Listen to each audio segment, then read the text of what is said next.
Alcalde Petro, muchas gracias por estar en el Foro Nacional Ambiental, en el Foro de Adaptación al Cambio Climático y las locomotoras. Estamos en el panel de Ciudad y Desarrollo Sostenible y Cambio Climático. Entonces, queremos oírlo, darle la bienvenida, y hemos tenido siempre un parámetro que son 25 minutos de intervención para que después pueda oír a los expertos que nos acompañan. Yo le digo. Usted me dice, bueno, listo. Pues tenemos un catarro en este momento, pero ya veremos si podemos hablar.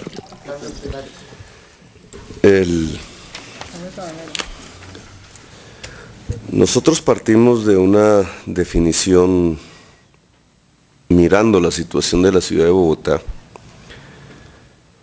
que fue articular lo que podríamos llamar depredación del entorno natural con la segregación social. Bogotá está ubicada en una sociedad que es de las más desiguales socialmente del mundo. La desigualdad social o económica tiene una expresión específica cuando se ubica en un territorio, que es la segregación. Los núcleos más pobres están espacialmente segregados de los núcleos más ricos. La segregación no solamente se mide espacialmente, sino se mide también en la distancia que los diferentes ciudadanos tienen respecto a los derechos de la Constitución, a la educación, a la salud, al aire, a la vida. Y la tesis fundamental es que la segregación social que viene creciendo en la ciudad de Bogotá provoca ella misma la depredación sobre el entorno natural. Y que básicamente eso se puede observar a partir de lo que llamamos la expansión de la ciudad. La expansión de la ciudad, una ciudad construida sobre un lago, sobre humedales, en una especie de geografía andino-tibetana, con un territorio limitado por las cordilleras, la sabana de Bogotá, con un aire limitado por la altura, escasez de oxígeno, y contra el agua. En cierta forma es un contrasentido histórico, porque las civilizaciones humanas fueron creciendo al cabo de los milenios con el agua. Los grandes ríos, el mar, etcétera, fueron el desarrollo de las grandes civilizaciones, y mal que bien usaron el agua para su desarrollo, sin ir contra ella. La ciudad de Bogotá, una vez llegaron los españoles, empezó a crecer contra el agua, tapando el agua.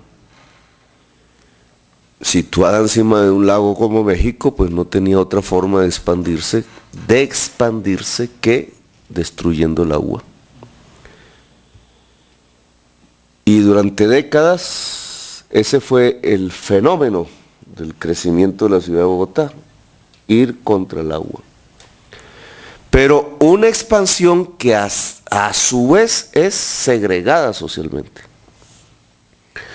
Entonces, esa segregación social fue arrojando poblaciones relativamente ricas hacia el norte de la ciudad contra el agua, y fue arrojando poblaciones pobres también contra el agua en el sur y en el occidente y sobre los bordes de los cerros orientales. Al mismo tiempo que se expandía, se iba vaciando el centro. Hoy, si ustedes hicieran un recorrido por la mayoría de los edificios que nos circundan aquí en el centro de la ciudad, encuentran que la mayoría están desocupados, que son caparazones, se ven edificios, pero por dentro no hay nada. Y si caminan unas cuadras de la Caracas hacia el occidente, encontrarán hectáreas y hectáreas de tierra muy bien planificada, con vías, con redes de servicios, de energía, agua, alcantarillados, que son bodegas.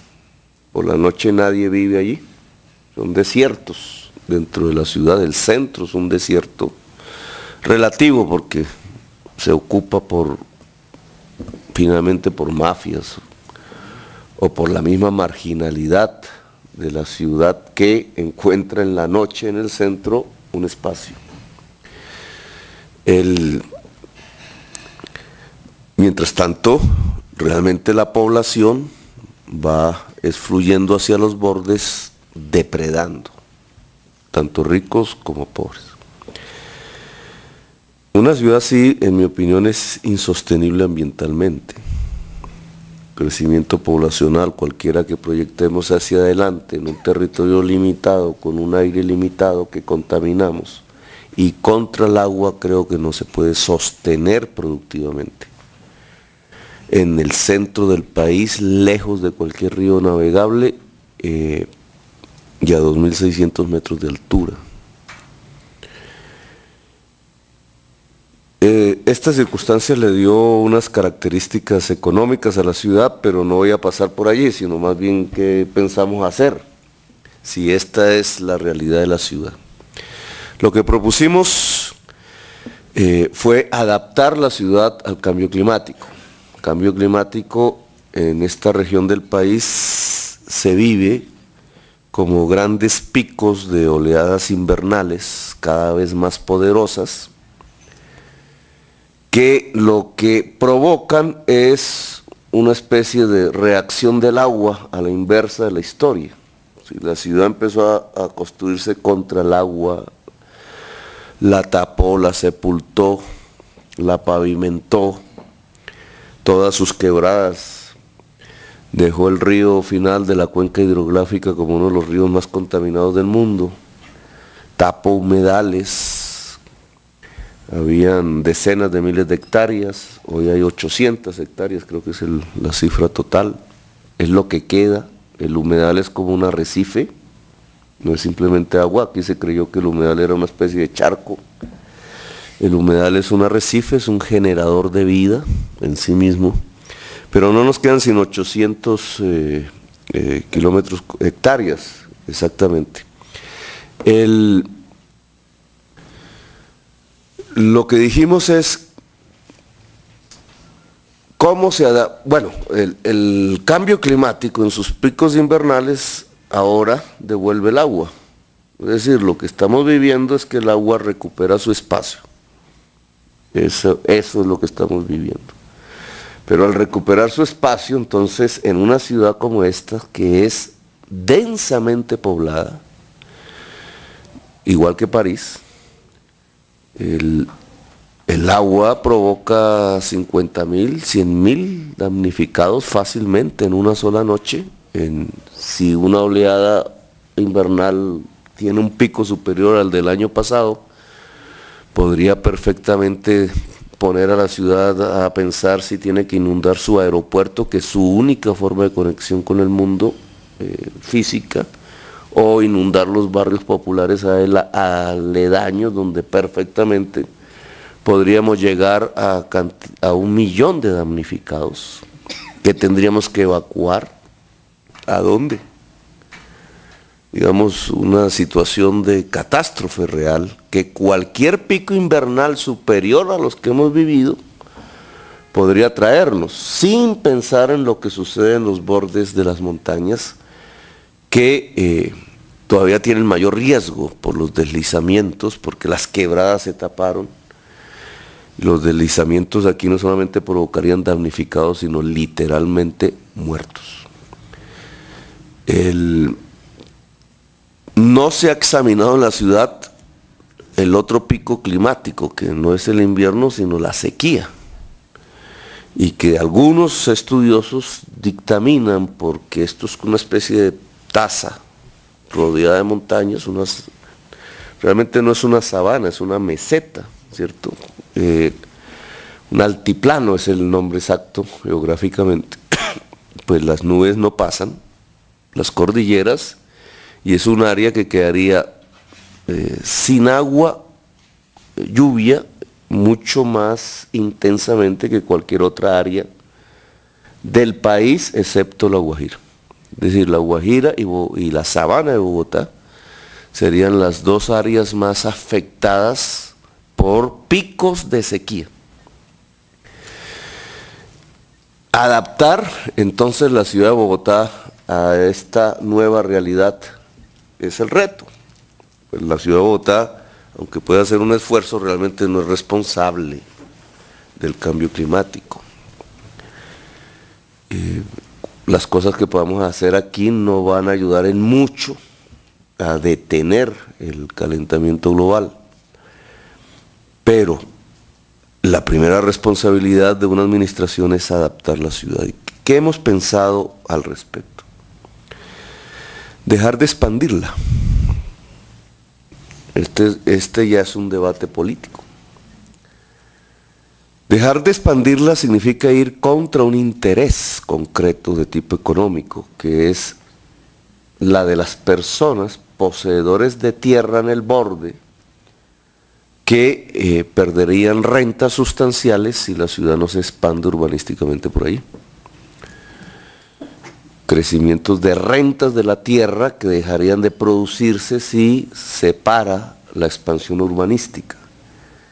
Poseedores de tierras que son política y económicamente muy poderosos en la vida de la ciudad y que ya han actuado y ya han recibido algunos golpes, entre otros, porque se declaró una reserva forestal al norte de la ciudad, cuestionada por ellos, pero vigente en este momento, que nosotros queremos fortalecer.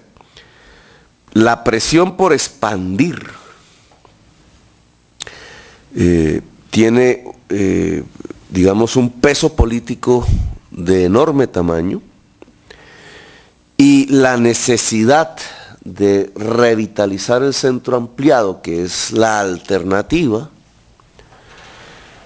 pues hasta ahora apenas si empieza a ganar algún tipo de apoyo ciudadano. Además de la política, de las fuerzas sociales que esto implicaría, tiene otras deducciones. El centro ampliado no estaría segregado socialmente. Podría mezclar diversas condiciones sociales y culturales, un centro más democrático. En cambio, la expansión urbana, tal como se ha dado en nuestra historia, lo que hace es aumentar cada vez más la segregación social. Es decir, que la adaptación al cambio climático en lo que tiene que ver con Bogotá implica disminuir la segregación social, y en cambio profundizar la depredación contra la naturaleza implica en las condiciones de Bogotá aumentar la segregación social. He ahí, digamos, un nexo que la historia de Bogotá entrega, que es muy interesante desde el punto de vista académico, pero que obviamente tiene una carga política inmensa en una administración como esta. Nuestra apuesta es obviamente acabar la segregación social, y eso nos lleva también a finalizar la depredación contra la naturaleza en los bordes.